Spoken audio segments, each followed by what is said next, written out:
ज्ञान वो इन्वेस्टमेंट है जिसका डिविडेंड यानी मुनाफा जीवन के अंत तक मिलता रहता है।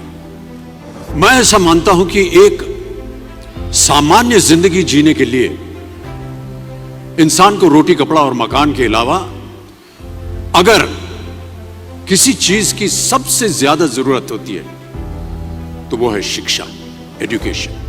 आपके पास यदि धन है तो आप उसे गोल्ड में कन्वर्ट कर सकते हैं। धन हो या सोना, दोनों के कम होने का या खो जाने का डर हो सकता है, पर यही धन को अगर हम नॉलेज में कन्वर्ट करते हैं तो वो कभी कम नहीं होगा और ना ही उसकी चोरी हो सकती है। देखिए, जीवन में मुझे बहुत सी बातों ने प्रभावित किया है। मेरे ये अनुभव सुनने में शायद साधारण लगे, पर इनमें छिपा सार असाधारण है, अनमोल है। यदि मैं आपसे पूछूं कि सबसे शक्तिशाली व्यक्ति कौन है, सबसे शक्तिशाली व्यक्ति कौन है, तो कोई कहेगा कि जिसके पास पावर है, वेपन्स हैं, शस्त्र है, धन है, किसी देश का राजा या किसी सल्तनत का वारिस है। मेरा ऐसा मानना है कि वेपन्स, मनी किसी को पावरफुल नहीं बनाते, या अगर बनाते भी हैं तो कुछ समय के लिए ही बना पाते हैं। दौलत आज होगी, कल नहीं। शस्त्र का ज्ञान तभी तक काम आएगा जब तक वो शस्त्र चल सकता है। Once it is used it becomes obsolete. पर शास्त्र का ज्ञान कभी नहीं रुकता। Knowledge can never be obsolete. शास्त्र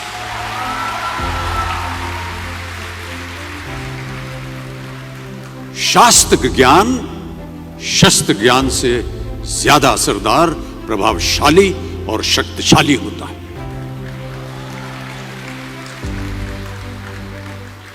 अब देखिए, एक राजा ने कितने राज्यों पर विजय प्राप्त की, कौन कौन से शस्त्रों का इस्तेमाल किया, कितने सैनिक थे, यह शायद आपको याद न हो,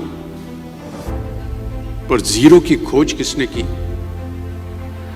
बल्ब का आविष्कार किसने किया, राष्ट्रगान किसने लिखा, ओथेलो मैकबेथ की रचना किसने की, ये आपको जरूर याद रहेगा।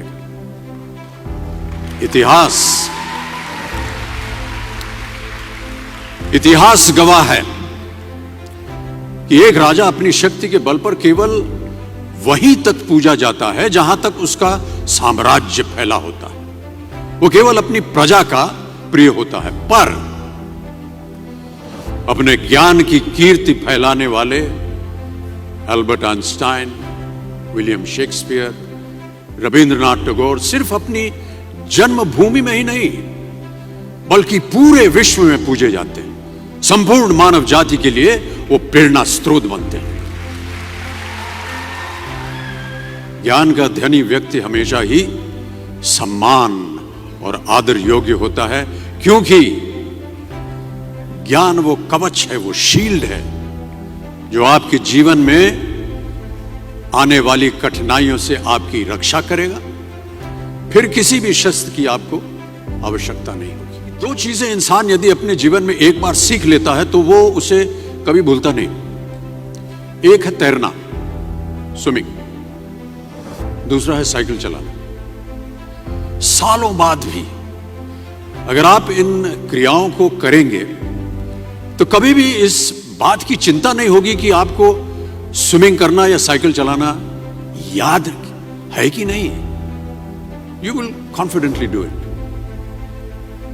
काश कि हम पढ़ाई भी इसी नजरिए के साथ करें, that when you will chase knowledge, numbers will always follow. देखिए, महाभारत में जब गुरु द्रोणाचार्य ने एकलव्य को अपना शिष्य मानने से और अपने गुरुकुल में लाने से इनकार कर दिया था, तो एकलव्य ने क्या किया, अपने गुरु की प्रतिमा, एक मूर्ति बनाई और केवल उस मूर्ति से प्रेरणा लेकर ही धनुर्विद्या सीखने में वही सफलता प्राप्त की जो बाकी योद्धाओं को द्रोणाचार्य के गुरुकुल में रहकर हुई। उस प्रतिमा के रूप में एकलव्य को हमेशा अपने गुरु के पास रहने का एहसास था। और जब गुरु साथ में हो तो सफलता हासिल करने से आपको कोई भी नहीं रोक सकता है।